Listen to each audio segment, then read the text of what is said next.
আসসালামু আলাইকুম। ফাতেমাস কিচেন থেকে আপনাদের জানাই স্বাগত। আজকে রান্না করব খিচুড়ি। প্রথমে চুলে একটা প্যান বসিয়ে দিলাম,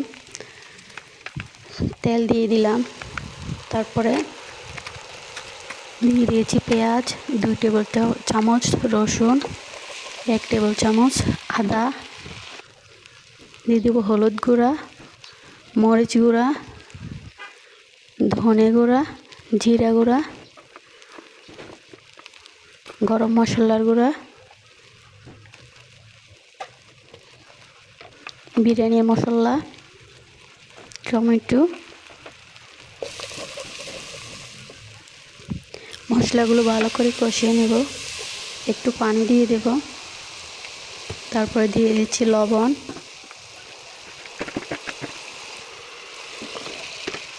এখন দিয়ে দিচ্ছি আলু, মুরগির পা। ভালো করে নেড়ে ছেড়ে কষিয়ে নেব।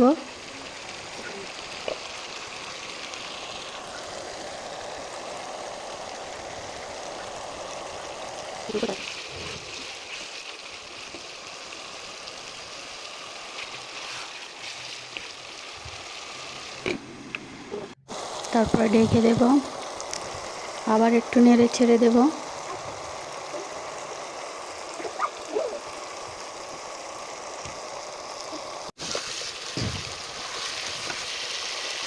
এখন দিয়ে দেব পানি, আবার রেখে দেব।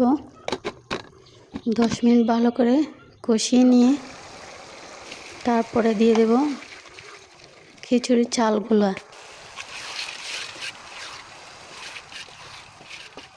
চালগুলো ভালো করে ভেজে নেব।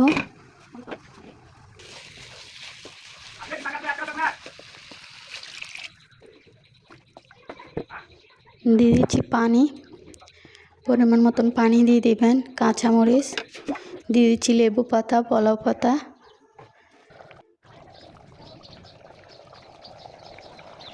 এখন আবার একটু নেড়ে ছেড়ে দেব।